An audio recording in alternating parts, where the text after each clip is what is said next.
సువార్త అనే ఆధ్యాత్మిక కార్యక్రమానికి ప్రభు నామములో మిమ్మల్ని అందరినీ ప్రేమతో ఆహ్వానిస్తున్నాం. సిస్టర్ సుల్తాన్ నవీన్ గారు చెప్తున్న వాక్యము మీ అందరికీ దీవెనకరంగా ఆశీర్వాదకరంగా ఉందని మేము ప్రార్థిస్తున్నాం. మీ యొక్క అభిప్రాయాలు సలహాలు యూట్యూబ్ లింక్ ద్వారా మాకు తెలియపరచగలరు.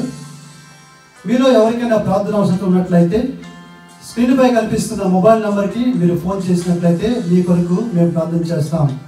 ప్రభు మిమ్మల్ని దీవించుగాక.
వాక్య భాగంలో ఇందాక మనం మొదటి భాగంలో చూచింది కాదు, ఇప్పుడు రెండో భాగం ఏదైనా తోట గురించి మీతో మాట్లాడని తలుస్తున్నాను.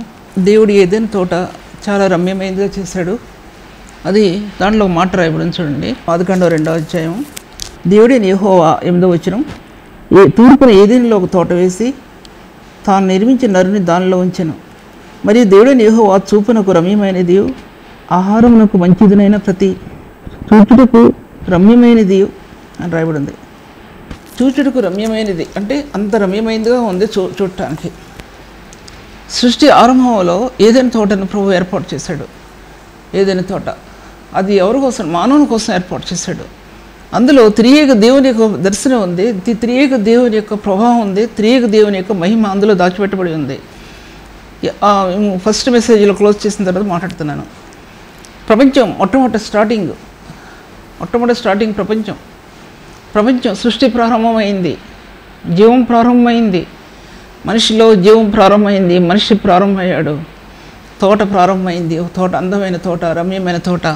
అందులో సౌందర్య కణాలు ఉన్నాయి, అందులో పరలోకం యొక్క మహిమ ఉంది, త్రియేక దేవుని యొక్క మహిమ ఉంది.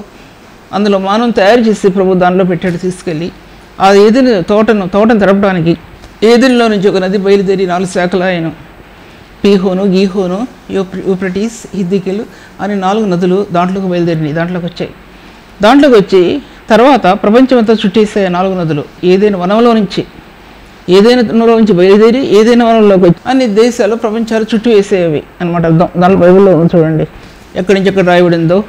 తర్వాత అంతా దానికి కిందే ఉంది, భాగాలన్నీ కూడా చదువుకోండి నేను చదివేదానికంటే కూడా. ఆ ఏదైనా చోట సృష్టి ప్రారంభంలో మొట్టమొదటిది సౌందర్యవంతమైనది, దేవుని మహిమకు, పరలోకం యొక్క మహిమకు సమరూపంగా నిలబడినటువంటి దాంట్లో దేవుడు మానవునితో సన్నిహిత సంబంధం చూపించబడతా ఉంది. మానవునికి దేవునికి ఆయన స్వరం వినబడతా ఉంది. ఏంటి అటువంటి ఏదైనా తోట దాంట్లో దేవుని మహిమ తేజస్సు కమ్ముకుంది. స్టార్స్ లైట్ అంత కమ్ముకుంది. ఒక రీసెర్చ్ బుక్లో చదివాను, స్టార్ లైట్స్ అని రాయబడింది దాంట్లో. అంతా వెలిగించింది, ఇల్యూమినేటెడ్ బై స్టార్ లైట్స్ అని రాయబడింది దాంట్లో. అటువంటి కాంతివంతమైనవి ఎటువంటి నక్షత్రాలు ఉన్నాయి దాంట్లో. ఇప్పుడు చరిత్రకారులు చూసినటువంటిది, అంచనా వేసినటువంటి వాళ్ళ టెలిస్కోప్లో కానీ ఉంటాయి కదా, ఎలా చూస్తారు, ఎలా రీసెర్చ్ చేశారో దాంట్లో ఉన్నటువంటివి నక్షత్రాలు. Light blue, dark blue, green, white, red colours, ఎన్ని కలర్స్ ఉన్నాయి, అన్ని కలర్స్ నక్షత్రాలు. ఆ ఎన్ని కలర్స్ నక్షత్రాలతో ఏదైనా తోట ప్రత్యక్షమైందేమో, ఏదైనా తోటలో ప్రత్యక్షమయ్యేమో ఆ స్టార్ లైట్స్తో, అందమైనటువంటి ఆ స్టార్ లైట్స్. అందులో తండ్రి అయిన దేవుడు, కుమారుడైన క్రీస్తు, త్రియేక పరిశుద్ధాత్మ దేవుని యొక్క మహిమ యొక్క తేజస్సు, ఆయనే మహిమ యొక్క తేజస్సు అని చెప్పినటువంటిది హెబ్రీ రాసిన పత్రిక 1వ అధ్యాయంలో. ఆయనే దేవుని మహిమ యొక్క తేజస్సు అని చెప్పినటువంటి ఆయన స్థానం అందులో ఎలా చూపించబడిందో అదంతా మన కళ్ళారా కనబడతా ఉంది. ఆయన మహిమ యొక్క తేజస్సు, మట్టిలో మహిమ యొక్క తేజస్సు, ఏదైనా తోటలో మహిమ యొక్క తేజస్సు. ఎక్కడైతే ఆయన నమూనా ఉందో అక్కడ ఆయన మహిమ తేజిస్తుంది. ఏ వ్యక్తి హృదయంలో మట్టి రూపైన ప్రభు ఉన్నాడో అందులో ఆయన మహిమ యొక్క తేజిస్తుంది. ఏ వ్యక్తి ఈ ప్రభు యొక్క చేతుల్లో ఆ మట్టిలో నుంచి తీసి శిలువానుభవంలో ఉన్నాడో, దాచిపెట్టబడి ఉన్నారో సంఘం కానీ ఒక వ్యక్తి కానీ, అందులో క్రీస్తు యేసు యొక్క దేవుని యొక్క మహిమ యొక్క తేజస్సు అందులో నిలబడి ఉంది. లేకపోతే ఈ వాక్య విభాగాలు బయటికి తీసుకురాబట్టడానికి సాధ్యపరచబడదు. ఎంత బంగారం లాంటి వాక్యాన్ని ఎదుర్కొంటా పోసినా సరే కళ్ళకి కనపడినటువంటి వారు, చెవులకు వినబడినటువంటి వారు ఎంతోమంది ఉన్నారు, ఆత్మకు అందనటువంటి వారు ఎంతోమంది ఉన్నారు. దేవుని మహిమ యొక్క ప్రభావంలో ఈ గ్రంథం ఎలా తెరవబడిందో, ఆయన యొక్క నరరూపధారిగా ప్రభు ఈ లోకంలో ఎలా వచ్చాడో దానిలో సమైక్యత చూపించబడతా ఉంది. బైబిల్ గ్రంథం అంతా కూడా క్రీస్తు నరరూపధారిగా రావటం, మహిమా స్వరూపమైనటువంటి దేవుడు సమైక్యత చెందడం అనేది బైబిల్ గ్రంథం ప్రధాన అంశం. అందులో ఎన్నో మార్గాలు తెరవబడ్డాయి. అందులో సృష్టి యొక్క యావత్తు, పూర్వం సృష్టి ఎలా ఉందో యావత్తు అందులో దాచిపెట్టబడి సత్యాలని కూడా దాంట్లో చూపించబడ్డాయి అన్నమాట. దాంట్లో ఏదైనా నుంచి తోట ఒక నది బయలుదేరి ఏదైనా తోటకి 4 భాగాలుగా చేయబడింది. అవన్నీ ఒకసారి చెప్పాను కాబట్టి నేను చెప్పలేను ఇక నేను. అంటే పీహోన్ ఏంటి, గీహోన్ ఏంటి అని చెప్పాను. ఆ నదులు ఇప్పుడు కనుమరుగైపోయినాయి అని 1985లోనో 90లో ఎప్పుడో బుక్ అది. ఆ బుక్ చదివానంటే అంత డిక్షనరీ అంతా మ్యాప్స్తో ఉంది ఆ బుక్. దాంట్లో పీహోను, గీహోను ఎప్పుడో అసలు ఎన్నో సంవత్సరాలు, వేల సంవత్సరాల ముందే కనుమరుగైపోయినాయంట ఆ నదులు. ఆ 2 నదులు మాత్రం, హిద్దికేలు, యూఫ్రటీస్ నది మాత్రం మనకు కనబడుతున్నాయి. 2 హిద్దికేలు, యూఫ్రటీస్ నది మాత్రం. యూఫ్రటీస్ నది అదేంటి, అబ్రహాం టైంలో యూఫ్రటీస్ నది ఇరాక్లో ఇప్పుడు ప్రవహిస్తూ ఉన్నటువంటి ఇదేంటి ఆ నది దాంట్లో ఇటు ఈ పక్క ఆ పక్క ఎన్నో నట్స్ తోటలు, గార్డెన్స్ లేదా తోటలు ఆ చుట్టుపక్కల రెండు వైపులా ఉన్నాయి. దాంట్లో పిస్తా కానీ, బాదం కానీ, ఇంకా ఎన్నో రకాలైనటువంటి నట్స్ అదేంటి గార్డెన్స్ అనేవి ఈ ఒడ్డున ఆ ఒడ్డున ఉన్నాయి. అదేంటి మనం జ్ఞాపకం చేసుకోవాలి. అటువంటి ఇరాక్ ప్రదేశం అబ్రహాం సంచరించిన ప్రదేశం అదంతా కూడా. అలాగా ఈ నదులు ప్రవహించినప్పుడు ఒక చోట బంగారు దొరికింది, ఒక చోట బైబిల్ గురించి చూడండి ఉంది, ఒక చోట సువాసన ఇచ్చేటువంటి సామ్రాణి దొరికింది, ఒక చోట బంగారం దొరికింది, బౌళం దొరికింది, గోమేదికి దొరికింది. ఇలాగా ఈ నదులు ప్రవహించినటువంటి స్థలాలు అన్నీ కూడా అటువంటి మెటల్స్, కాస్ట్లీ మెటల్స్ అన్నీ కూడా అందులో దొరికాయండి. దాంట్లో అంత విలువైనటువంటివి. ఆ నది జీవనది అని వాడు క్రీస్తుకి ప్రభువుకి సాదృశ్యంగా చూపిస్తున్న జీవనది. ఆ జీవనదిలో దేవుని యొక్క దైవత్వం, శిలువ యొక్క సువాసన పరిమళం అందులో దాచిపెట్టబడి ఉన్నాయండి. ఆ జీవనది పరలోకమును దిగి వచ్చిందండి. ఆ జీవనది మన ఆత్మలకి యోగ్యమైనదిగా, క్షేమకరమైనదిగా అందులో నా నివాస స్థలం కట్టుకున్నటువంటి ప్రభు చూపిస్తూ ఉందండి. పీహోను, గిహోను నదులు, 2 నదులు కూడా ఒకసారి చెప్పాను నేను. అది నేను ఎక్కడున్నాయి అని చెప్పలేదు, కానీ అవి ఎక్కడున్నాయి అనేది కూడా దాంట్లో చూపించబడలేదు ఆ డిక్షనరీలో. కానీ కనుమరుగైపోయి ఉన్నాయి అని రాయబడింది. అది లైట్ బ్లూ కలర్లో ఆ యొక్క దాని గర్భం, ఆ నది యొక్క గర్భాలు అంటే పుట్టుక అనేది ఆ కలర్లో వాటర్ ఉందని కూడా చూపించబడింది. అటువంటి మంచి నీరు, దాంట్లో నీరు కొత్తగా ఊపిగినటువంటి నీరు అనమాట. నీరు అటువంటివి దాంట్లో నుంచి బయలుదేరే. అది ఏదైనా తోటను తడిపేయండి. అవి ఏదైనా తోటను తడిపాయి. ప్రశస్తమైనవి దొరికే దాంట్లో, ప్రశస్తమైన రాళ్ళు దొరికి, ప్రశస్తమైన బంగారం దొరికింది. దాంట్లో ఎంత విలువైన సామాగ్రి దొరికిందండి. దాంట్లో స్టార్ లైట్స్తో ప్రకాశించింది ఏదైనా తోట. ఎన్నో నక్షత్రం నా నక్షత్రం లేక మహిమై అందులో ఆ యొక్క సౌందర్య కళలు, త్రియేక దేవుని యొక్క మహిమ యొక్క సౌందర్యం అందులో ప్రకాశించినటువంటి స్థాయి. నేటి పరిశుద్ధుల జీవితాల్లో, క్రీస్తు ఎరిగిన వారి జీవితాల్లో ఆ కళలు ఉండాల్సమా? కొంచెమైనా కళలు కనబడాలి. ప్రభువుని కలిగినటువంటి జీవితం కనబడాలి. ఆ కాంతి కనబడాలి హృదయంలో. క్రీస్తు యేసు యొక్క మహిమైశ్వరం కనబడాలి. క్రీస్తు యేసు యొక్క పరలోక సంబంధమైన ఐశ్వర్యం కనబడాలి హృదయాల్లో. అది లేకపోతే వాళ్ళ హృదయాలు శుద్ధీకరించబడవు, పవిత్రీకరించబడవు అనే విషయాన్ని నేను మీతో మాట్లాడుతుంటున్నాను. అందులో ప్రకాశించిన ఆ ప్రభువులో ఏదైనా తోట ప్రకాశించినప్పుడు ఆదాము ఎలా ఉన్నాడు అంటే, ఆదాము యొక్క జీవితం ఎలా ఉందంటే, ఇంకా దానికి మరి కథ చెప్పినట్టు ఉంటుంది. నేను కథలోకి వెళ్ళలేదు. నేను కథలోకి వెళ్లకుండా నేను మీకు చెప్పే విషయాలన్నీ కూడా దాని మూలాలు ఏంటి అనే విషయం మీతో మాట్లాడుతున్నా. అది పరలోక మహిమకు సాదృశ్యమైనటువంటి ఏదైనా తోట, ఆ తోట యొక్క స్థానంలో నుంచి ఆదాము కొట్టివేయబడ్డాడు, అవ కొట్టివేయబడింది, ఇద్దరు కొట్టివేయబడ్డారు. దానికి కారణం ఏంటో మీకు తెలుసు. చిన్నపిల్లలు చెప్పినట్టు కథలు చెప్పడానికి కుదరదు. కాబట్టి ఎందుకు కొట్టివేయబడ్డారో అర్థం చేసుకోవాలి. అది స్వతంత్రించుకోవాలంటే మరలా ప్రభు యొక్క రక్తంలో వారి హృదయాలు శుద్ధీకరించబడాలి. ఆ ఏదైనా తోట పరలోకమయమైన స్థానాలు స్వతంత్రించుకోవాలంటే క్రీస్తు యేసు యొక్క రక్తం నిలబడి ఉందనే విషయం. అది రక్తం లేకపోతే ఈ బైబిల్ గ్రంథంలో ఈ యొక్క మార్గాలు ఆత్మ తెరవబడవు. రమ్యమైన మార్గాలు, రమ్యమైనది అని చూడటానికి చెప్పబడింది. రమ్యమైనది, సౌందర్యవంతమైనటువంటిది అని చెప్పినటువంటి ఆస్థానాలు మహిమైశ్వర్యంతో కూడినటువంటివి. ఎఫెసీ పత్రికలో ఉన్నటువంటివి మహిమైశ్వర్యం. అవి ఆత్మకు అందమండి. ఇటు మాత్రం అందకుండా జీవం కలిగిన దేవుని వాక్యం చెప్పడం అనేది సాధ్యపరచబడదండి. ఎవరికి కూడా సాధ్యపరచబడదు. ఆత్మలో అపరిశుద్ధమైన స్థానాలు కట్టబడినటువంటి ఆ సామర్థ్యం క్రీస్తు రక్తం వల్ల మాత్రమే తప్ప మరో మార్గం లేదండి. ఒక వ్యక్తి జీవితంలో ఆ క్రీస్తు యొక్క రక్తం కొరకు పాపైన మానవ హృదయం ఎంత వేదన పడిందో, పరిశుద్ధుని హృదయం ఆ రక్తం ద్వారా పరిపూర్ణ చెందడానికి ఎంత వేదన పడుతుందనే విషయం కూడా నేను మీతో మాట్లాడుతున్నా. అందరూ పాపైన మానవులే, కానీ పాపైన పరిశుద్ధులు ఉంటారండి. పాపైన పరిశుద్ధుల్లో ఈ పరిపూర్ణత అందుకోవాలి. హృదయం పరిపూర్ణమైన ఫలం, అది మొట్టమొదటి ఫలం. ఏంటంటే రోమీయులకు రాసిన పత్రిక 6వ అధ్యాయం ఆఖరి వచనం, ప్రథమ ఫలం. ఆ ప్రథమ ఫలం నేను పరిశుద్ధులు అంటూ అందుకుంటే అందులో నిత్య జీవం ఉందండి. నిత్య జీవాన్ని స్వతంత్రించుకుంటారని రాయబడింది. దాంట్లో రోమీయులకు రాసిన పత్రిక 6వ అధ్యాయంలో ప్రథమ ఫలమైనటువంటి పరిశుద్ధత అనే స్థానం స్వతంత్రించుకుంటే నిత్య జీవాన్ని నిత్య జీవార్థమైనటువంటి స్థానాలు బైబిల్ గ్రంథంలో ఆత్మకు లభ్యం అవుతాయి, లేకపోతే లభ్యం అవ్వండి. ఈ వాక్యం ఎంతగా ఉంటుంది, కొత్తగా ఉంటుంది, ఏదో రకంగా ఉంటుంది. కానీ ఒక పరిశుద్ధ హృదయాన్ని తాగేది జీవం కలిగిన శక్తివంతమైన వాక్యం మాత్రమే. అది కనుక వారి హృదయాలు తాకపోతే ఇప్పుడు జీవితాలు చాలా నిర్జీవమైన జీవితాలు ఉన్నారండి. ఎందుకున్నారంటే పరిశుద్ధమైన వాక్యం ప్రకటిస్తున్నప్పుడు ఎంతమంది కొడతారో రాళ్ళేసి, ఎంతమంది కొడతారో. ఇదేంటి యోహాను సువార్తలో 8వ అధ్యాయంలో ఆ స్త్రీని కొడతారండి రాళ్ళేసి. తప్పు చేసినట్టు దేవుని పరిచర్యని చేసినట్టు కాదు, తప్పు చేసినట్టు అలా కొడతారండి రాళ్ళేసి. ఎందుకంటే హృదయం దానికి అంగీకరించదు. హృదయం అంగీకరించదు. ఆ విధంగా మీతో చెప్తున్నాను నేను. మొట్టమొదటి ప్రపంచం కట్టబట్టడానికి సృష్టి యావత్తు తీర్చిదిద్దబడతా ఉంది. ఏదైనా తోట తీర్చిదిద్దబడింది. ఏదైనా తోటలో ఆదాము జీవించు ప్రాణి ఆయన, ఎందుకు ప్రాణి ఆయన ఎందుకుందంటే దేవుడు జీవాత్మనుగుతగా జీవించు ప్రాణి ఆయన అని ఉంది. జీవించు ప్రాణి అని ఉంది దాంట్లో బైబిల్ గ్రంథంలో. తర్వాత కొరింథీ పత్రిక వచ్చేపటికి మొట్టమొదటి ఆదికాండంలో జీవించు ఆత్మ ఆయన అని రాయబడి ఉంది. ఒకసారి చూస్తాను. ఆదికాండం 2వ అధ్యాయంలో 8వ వచనం. దేవుడైన యెహోవా తూర్పున ఏదైనా ఒక తోట వేసి దాన్ని నిర్మించిన నరుని దానిలో ఉంచెను. మరియు దేవుడైన యెహోవా చూపునకు అందమైనది రమ్యమైనది ఆహారమునకు మంచిదినైన ప్రతి వృక్షమును ఆ తోట మధ్యను జీవవృక్షం చూడండి, జీవవృక్షమును మంచి చెడ్ల తెలివినిచ్చే వృక్షమును దానిపైన చూసినట్లయితే నరుడు జీవాత్మాయను అని రాబడిందండి. అప్పుడు మానవుడు ఇంకా పాపం చేయలేదండి అతను. అప్పుడు జీవాత్మాయను అని రాయబడి ఉంది. దాని తర్వాత కొరింథీ రాసిన పత్రికలో జీవించు ప్రాణి అయిను అని రాయబడి ఉందండి. జీవించు ఆత్మ జీవించు ప్రాణి అయిను. కడపడి ఆదాము జీవించు ఆత్మ అయిను. చూసుకోండి, 1 కొరింథీ రాసిన పత్రికలో రాయబడి ఉంది. దాంట్లో అటువంటి స్థానం ఇదండి ఆదాముకి ఇవ్వబడిందండి. అటువంటి స్థానం హాయిగా తిరుగుతున్నాడు, ఆనందంగా తిరుగుతున్నాడు తోటలో ప్రభు స్వరాన్ని వింటూ.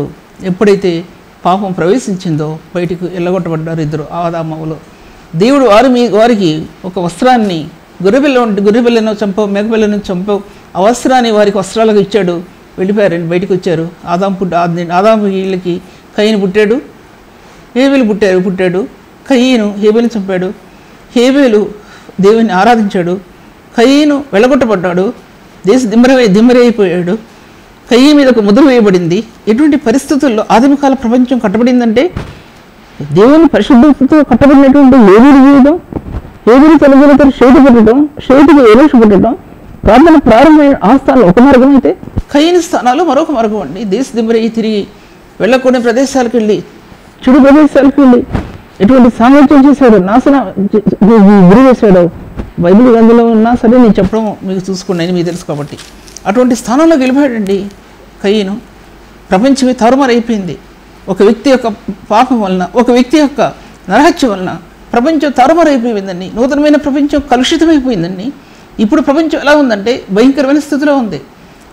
ఒక ప్రపంచం ఇంకా ఆ ప్రపంచం నాశనం చేసేయాలనుకున్నాడు దేవుడు. ఎందుకంటే అంత కలుషితమైంది. లోకంలో ప్రవేశించింది. నెఫీలీల సంతతివారు పుట్టారు. చాలా భయంకరమైన మనుషులు పుట్టారు దాంట్లో. అది హిస్టరీకి సంబంధించిందండి. అది దానికి ముందు ఓల్డ్ విషయాలు నాకు తెలిసినా సరే అది చెప్పడానికి వీలు పడదు. దానికి అది నెఫీలీలను పుట్టిన వారు ఆ సంగతులు చెప్పడానికి ఉదయంలో నాకు అర్థమైనవి అంటే 1-2 చదివినా నాకు అర్థం చేసుకునేటువంటి ఆ స్థానాన్ని దేవుడు ఇచ్చాడు. కాబట్టి ఎన్నో విషయాలు తెలుసు నాకు. కానీ ఇప్పుడు నేను ఈ ఓపెన్గా అది చెప్పడానికి అది కుదరదు అన్నమాట. కుదరదు. మొట్టమొదటి ప్రపంచం అండి. ఈ మొట్టమొదటి ప్రపంచాన్ని దేవుడు మొట్టమొదటి ప్రపంచంలో రెండో తెగ నూతన ప్రపంచం, ఈ నూతన ప్రపంచాన్ని కూడా నాశనం చేసేయాలనుకున్నాడండి దేవుడు. అది నా ప్రారంభం. దేవుని ఆరాధన ఏబేలు ద్వారా ప్రారంభమైంది. అర్పణ అర్పించాడండి. అర్పణ అర్పించినందుకు కయ్యను చంపేశాడు.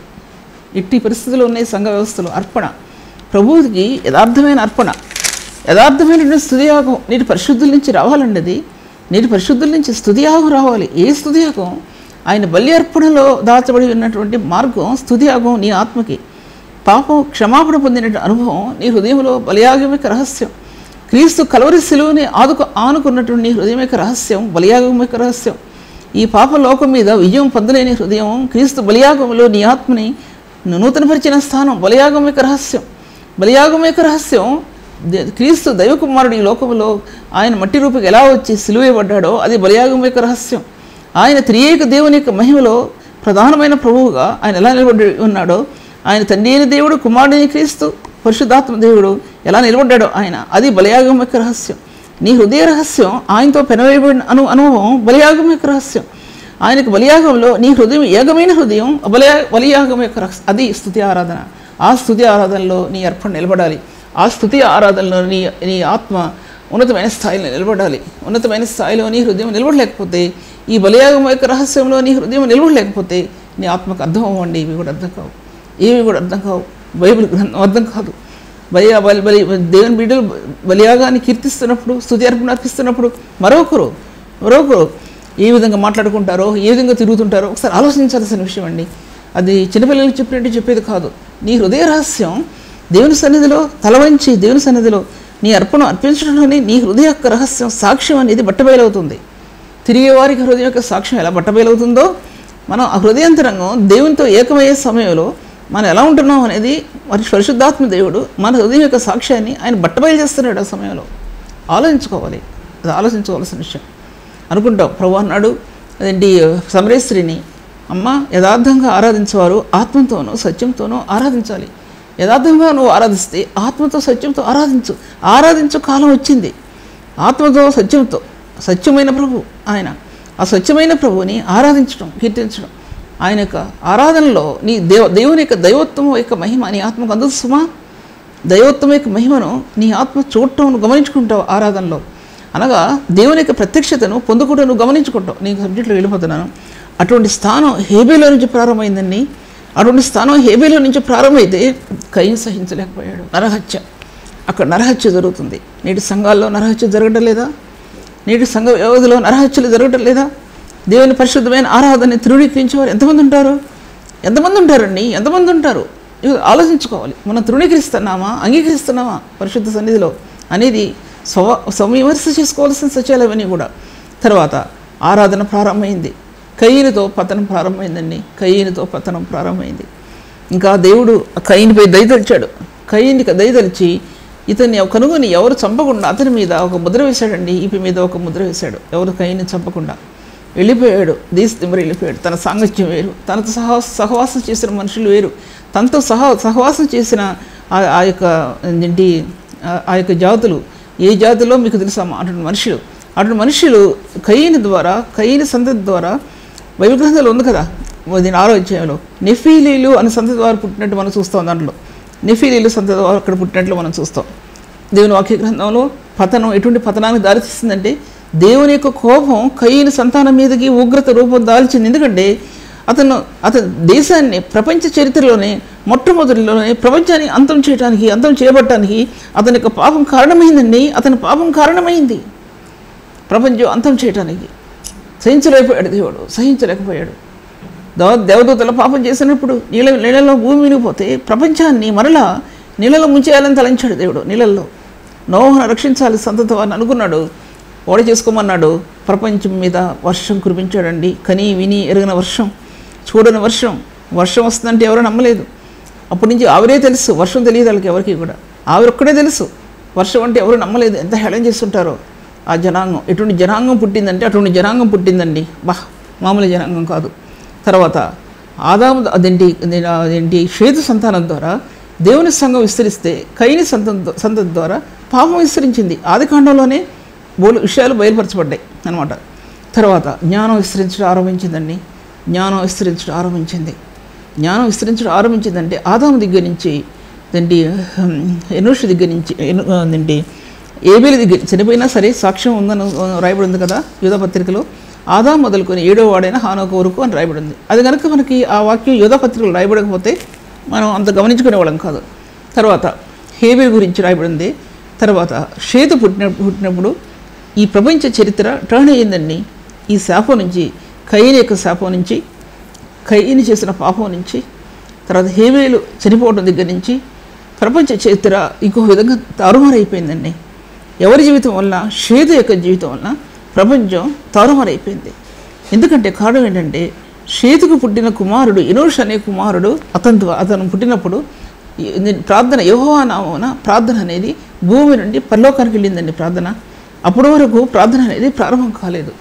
ఎందుకు కాలేదు అంటే బయటకు వచ్చేసారు. ఆదమ్మలో బయటకు వచ్చేసారు. కయీను వెళ్ళిపోయాడు. ఏబేలు ఉన్నాడు. హేబేలు చనిపోయాడు. అప్పుడు మరల సంతతి పుట్టినప్పుడు షేతు పుట్టాడు. షేతు పుట్టాక వారి జీవితాల్లో మరల ఆనందం కలిగిందండి. వాళ్ళ జీవితాల్లో. వంశావళి క్రమానికి, దేవుని యొక్క వంశావళి క్రమానికి మొట్టమొదటి పురుషుడు అయ్యాడండి. మొట్టమొదటి పురుషుడు అంటే ఆదాము కూడా లెక్కించవచ్చు. కానీ వారి సంతానంలో షేతు మొట్టమొదటి వాడయ్యాడండి. కోల్పోయినటువంటి హేబేలు మార్గాల్లో, కోల్పోయినటువంటి ఏబేలు యొక్క స్థానాల్లో, తన యొక్క సాయంతా పోయిందేమో అనుకున్నటువంటి ఆ స్థానంలో షేతు పుట్టడంతోనే ఆ వంశావళి క్రమంలో ఒక నూతనత్వాన్ని ప్రారంభించబడటం మనం చూడగలం. తర్వాత ఎనోషు పుట్టిన తర్వాత అక్కడ యెహోవా నామమున ప్రార్థన ప్రారంభమైందండి. ఎందుకంటే ఆదిమకాల సంఘం అనేది నేటి పరిశుద్ధుల మధ్య ధ్వజస్తంభాలు కట్టబడాలి. వాళ్ళ మధ్యలో జ్ఞానం ప్రకాశించాలి. అప్పుడు జ్ఞానం ప్రకాశించడానికి ఎవరున్నారో అనేది కూడా ప్రశ్నార్థకరం. అప్పుడు జ్ఞానం ఎలా ప్రకాశించింది అనే విషయం కూడా తర్వాత హాను గురించి మీతో మాట్లాడాను. ఇప్పుడు నేను ఆ విషయం ఇప్పుడు నేను ముందుకెళ్ళలేను. ఇప్పుడు నేను ఒకసారి మాట్లాడాను కాబట్టి జ్ఞానం ఎలా ప్రకాశించింది.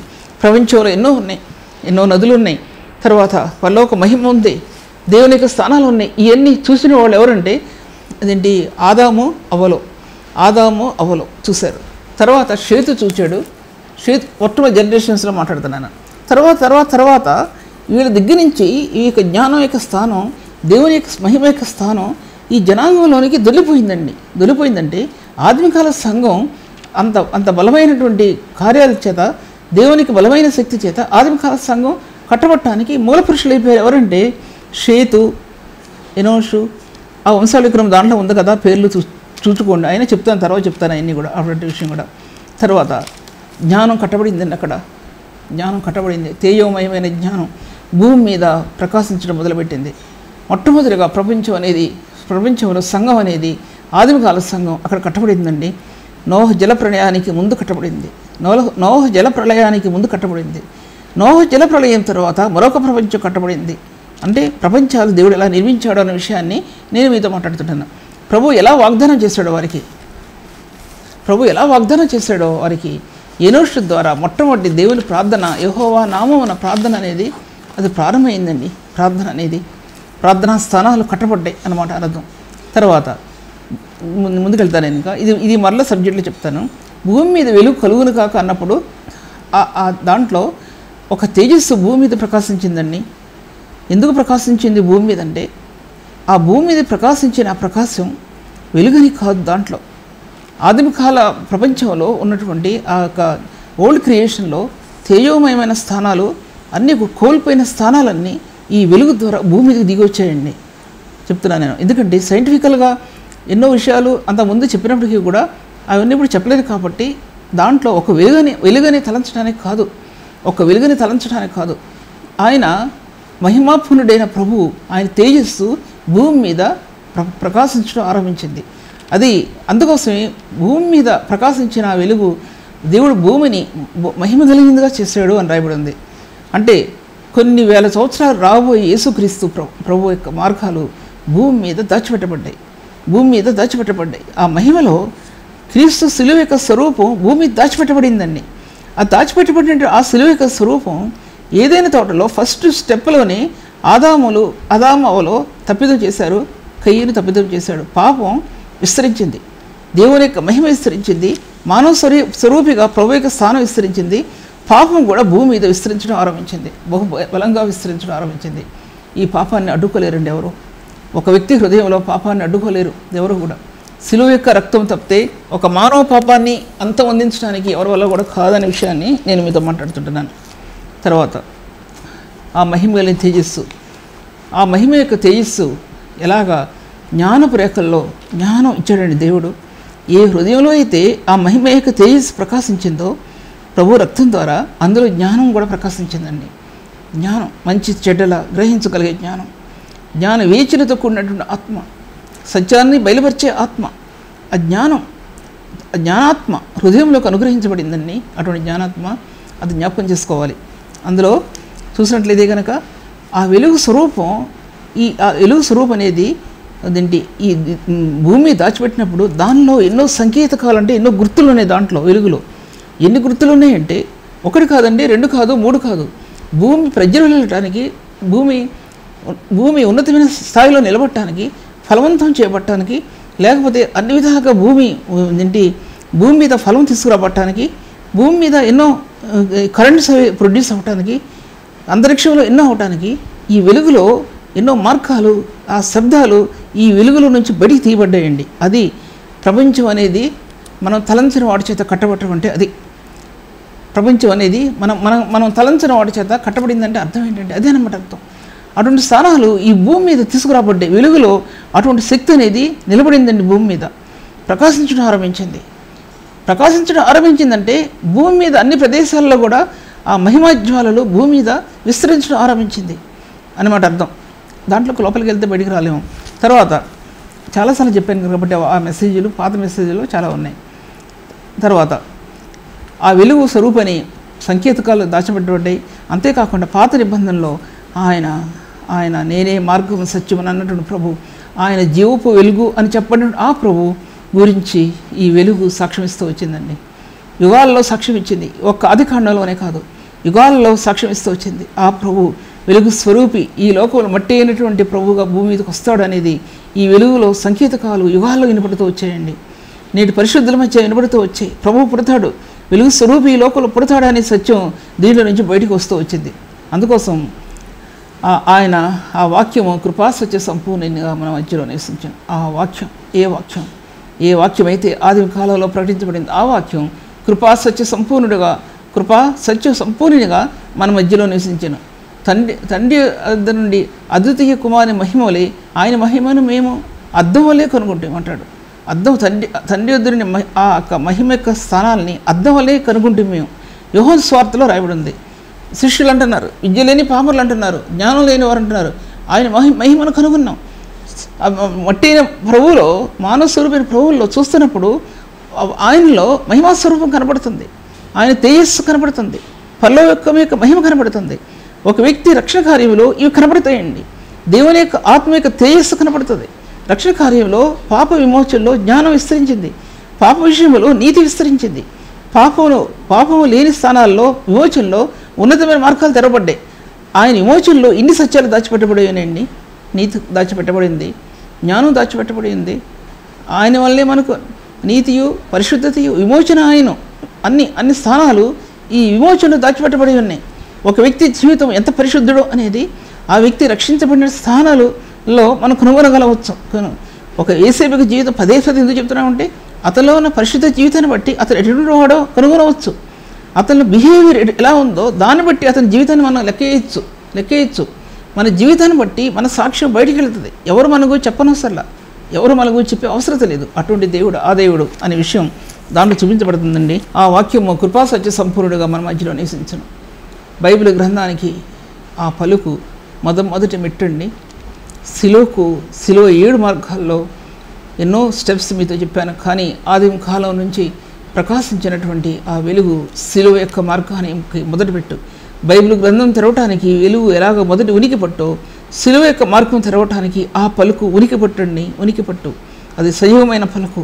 నేటి సిలువ ద్వారాలు తెరవటానికి బైబిల్ గ్రంథంలో విమోచకుడు రావటానికి ఆ పలుకు ఉనికిపట్టండి. బైబిల్ గ్రంథం తెరవటానికి ఎలా ఉనికిపట్టయిందో, నాంది పలికిందో అలాగా ఆ యొక్క పలుకు దేవునికి జ్ఞానాన్ని విప్పారు చేయడానికి మొదటి పెట్టేయిందండి. అందుకోసం ఆ వెలుగులో స్వరమండలాలు ప్రకాశించేయండి. ఆ వెలుగులో గలగలమని స్వరాలు వినిపించేయండి. ఆ వెలుగులో నీతి సూర్యుని యొక్క ప్రత్యక్షం యొక్క మహిమ కనిపించిందండి. ఆ వెలుగులో ఆ వెలుగు ఉట్టి వెలుగు కాదు, సింహ గర్జన అంటే ఆ ప్రభు గర్జన దాంట్లో వినిపించింది.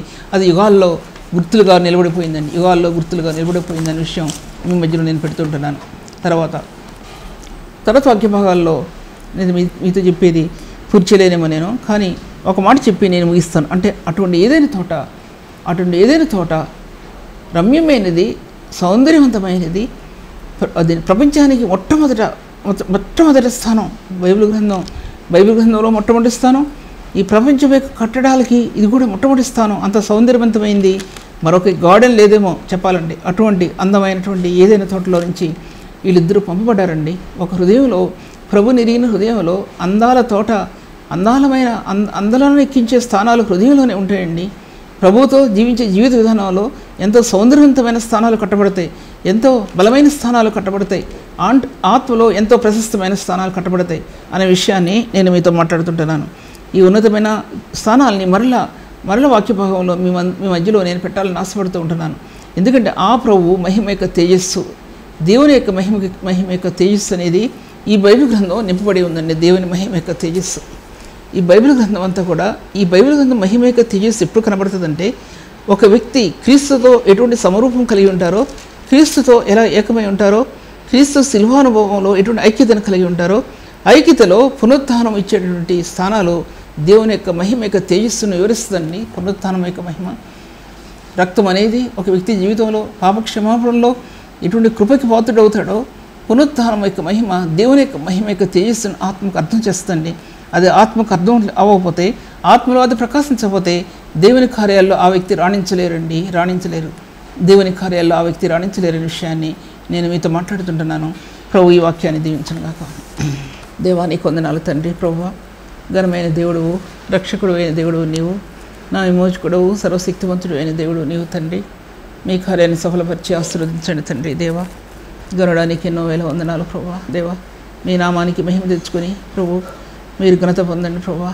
నీ నామానికి మహిమ తెచ్చుకొని తండ్రి మీరే ఆశీర్వదించి నడిపించండి ప్రభువా. సేవా జీవితాన్ని ఫలభరితం చేయండి. ఏదైనా తోటని ఫలభరితం చేసి ప్రభువా రమ్యమైన తోటగా చేసావు, నీ మహిమకు అర్హమైందిగా చేసావు.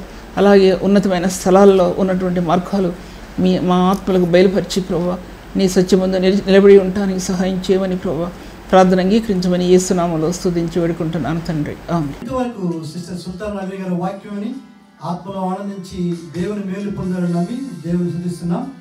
మీ యొక్క అభిప్రాయాలు కామెంట్స్ ద్వారా మాకు తెలియపరచండి. Please like, comment, share and subscribe. God bless you all.